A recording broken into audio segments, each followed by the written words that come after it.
નમસ્કાર દર્શક મિત્રો, હું દિવ્યાંશ લાઈવ ભરૂચ ન્યૂઝમાં તમારું હાર્દિક સ્વાગત કરું છું. નિહાળે આજના સમાચાર. ભરૂચ જિલ્લામાં મોડી રાત્રે મેઘરાજાની ધમાકેદાર એન્ટ્રી, વાવાઝોડા સાથે ધોધમાર વરસાદ વરસ્યો હતો. ભરૂચ જિલ્લામાં મોડી રાત્રે અચાનક વાતાવરણમાં પલટો આવતા મેઘરાજાએ ધમાકેદાર એન્ટ્રી કરી હતી. ભરૂચ, જંબુસર અને આમોદ તાલુકા ભારે પવન સાથે ધોધમાર વરસાદ શરૂ થતાં લોકોમાં ખુશીનો માહોલ જોવા મળ્યો હતો. કોરા, જંબુસર સહિતના અનેક ગામોમાં વરસાદી ગરમી અને ઉકળાટથી લોકોને રાહત મળી હતી. જો કે ભારે પવનના કારણે કેટલાક વિસ્તારોમાં વીજ પુરવઠો ખોરવાઈ જતા ગ્રામ્ય વિસ્તારોમાં અંધારપટ છવાઈ ગયો હતો. મોડી રાત્રે પડેલા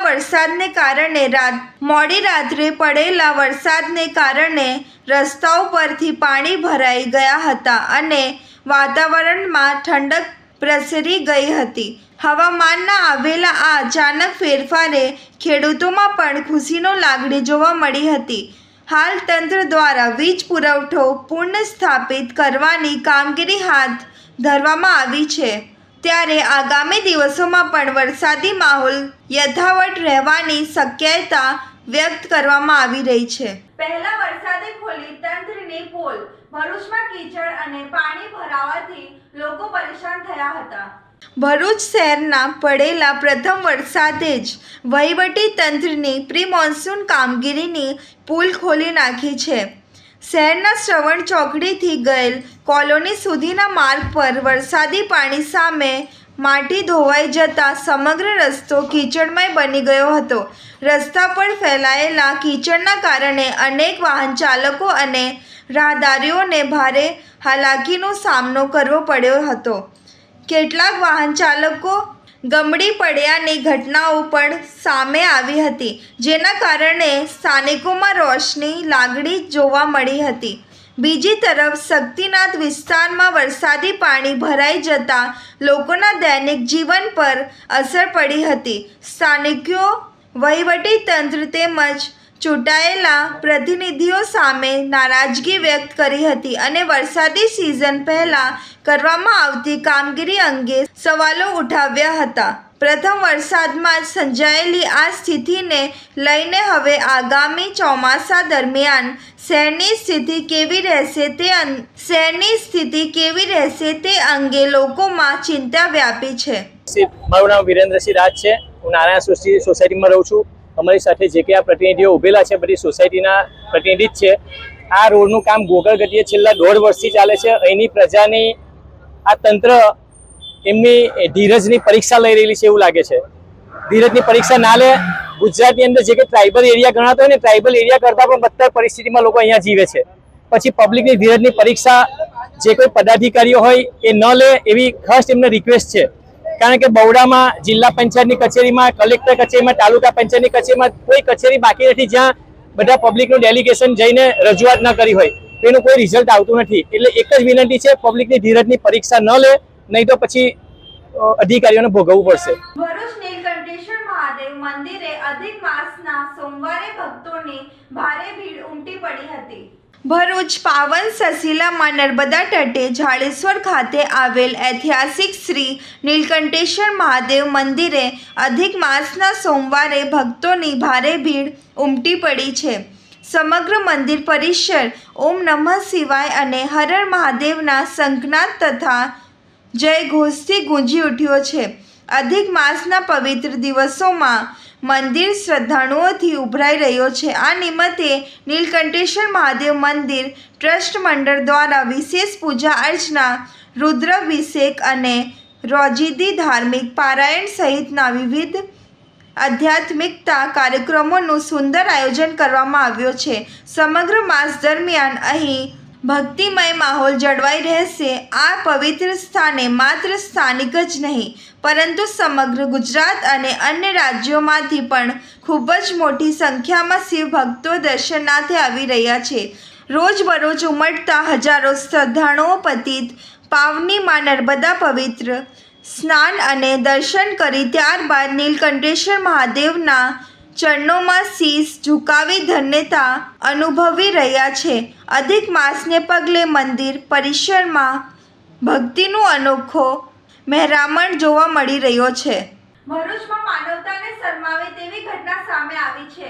મૃત નવજાતને અંતિમ વિધિના બદલે કચરામાં ફેંકી દેવાયું હતું.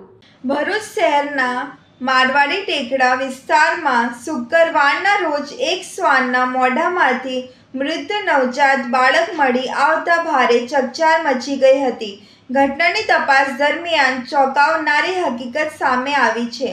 પ્રાથમિક તપાસમાં જાણવા મળ્યું છે કે ડિલિવરી બાદ બાળકનું મૃત્યુ થતાં માતાએ હોસ્પિટલના સ્ટાફ મારફતે અંતિમ વિધિ માટે મૃતદેહ સોંપ્યો હતો. આ માટે આશરે 4,000 રૂપિયા પણ આપવામાં આવ્યા હોવાનું સામે આવ્યું છે. પરંતુ અંતિમ વિધિ કરવાની જગ્યાએ સંડોવાયેલા સફાઈ કર્મચારીઓએ મૃત બાળકને કચરામાં ફેંકી દીધું હોવાનો ગંભીર આક્ષેપ સામે આવ્યો છે, જેના કારણે સમગ્ર મામલે લોકોમાં ભારે રોષ ફેલાયો છે. ઘટનાને લઈને ભરૂચ એ ડિવિઝન પોલીસે મૃત બાળકની માતા તેમજ 2 સફાઈ કર્મચારીઓને નોટિસ આપી વધુ તપાસ હાથ ધરી છે. પોલીસ હવે રૂપિયા કોને આપવામાં આવ્યા હતા, અંતિમ વિધિ કેમ કરવામાં આવી નહીં અને મૃતદેહ કચરામાં કેવી રીતે પહોંચ્યો તે સહિતના મુદ્દાઓની તપાસ કરી રહી છે. માનવતાને શરમાવે તેવી આ ઘટનાએ શહેરમાં અનેક સવાલો ઊભા કર્યા છે. ત્યારે જવાબદારો સામે કડક કાર્યવાહી કરવાની માંગ ઉઠી રહી છે. નેત્રંગના ધાણીકુટ ગામે રંપમ ધોધ ખાતે દુર્ઘટના સર્જાતા અંકલેશ્વરના 20 વર્ષીય યુવકનું ડૂબી જવાથી મોત થયું હતું. નેત્રંગ તાલુકાના ધાણીકુટ ગામ નજીક કરજણ નદી પર આવેલા રંપમ ધોધ ખાતે વધુ એક કરુણ દુર્ઘટના સર્જાઈ છે. અંકલેશ્વરના ભડકુદરા ગામના 20 વર્ષીય યુવકનું ધોધ પાસે ઊંડા પાણીમાં પડી જતા મોત નીપજ્યું હોવાનું જાણવા મળ્યું છે. મળતી માહિતી મુજબ મરણ જનાર અબ્દુલ વાહીમ અબ્દુલ હકીમ સારહે અંસાર માર્કેટનાઓ પોતાના મિત્ર સાથે ધાણીખૂટ ગામે આવેલા રંપમ ધોધ ખાતે ફરવા માટે આવ્યો હતો. દરમિયાન ધોધ નીચે આવેલા પથ્થરો પરથી વહેતા પાણીમાં થઈ સામે કિનારે જતો હતો ત્યારે તેનું પગ લપસી ગયો હતો. પરિણામે તે ધોધ નીચે આવેલા ઊંડા પાણીના ખાડામાં પડી ગયો હતો. ઘટના બાદ તેને તાત્કાલિક સારવાર માટે નેત્રંગ CHC ખાતે ખસેડવામાં આવ્યો હતો. ત્યારબાદ વધુ સારવાર અર્થે અંકલેશ્વરની શ્રીમતી જયાબેન મોદી હોસ્પિટલ ખાતે લઈ જવામાં આવ્યો હતો. જો કે હોસ્પિટલમાં ફરજ પરના તબીબે તેને મૃત જાહેર કર્યો હતો. ઉલ્લેખનીય છે કે છેલ્લા થોડા સમય દરમિયાન રંપમ ધોધ ખાતે ડૂબી જવાની 1થી વધુ દુર્ઘટનાઓ બનતા સુરક્ષા વ્યવસ્થા અંગે પ્રશ્નો ઊભા થયા છે. સ્થાનિક લોકો દ્વારા જોખમી વિસ્તારોમાં ચેતવણી બોર્ડ, સુરક્ષા રેલિંગ અને પ્રવેશ નિયંત્રણ જેવી વ્યવસ્થાઓ કડક બનાવવાની માંગ કરવામાં આવી રહી છે.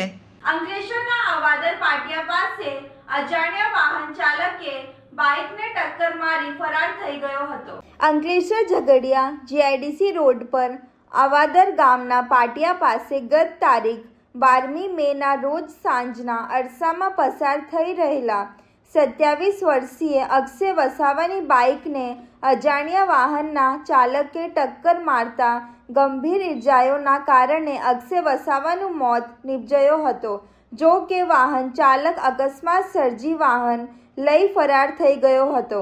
રૂરલ પોલીસે ગુનો નોંધી તપાસ શરૂ કરતા વિવિધ CCTV ફૂટેજ, ટેકનિકલ પુરાવા તથા અન્ય માહિતીના આધારે અકસ્માતમાં સંડોવાયેલ ટ્રક નંબર GJ12Y8410ની ઓળખ કરવામાં આવી હતી. વધુ તપાસ કરતા પાનોલી GIDCમાં રહેતા ટ્રક ચાલક વિક્રમ પ્રજાપતિની અટકાયત કરવામાં આવી હતી અને ટ્રક કબજે કરી વધુ તપાસ હાથ ધરી છે.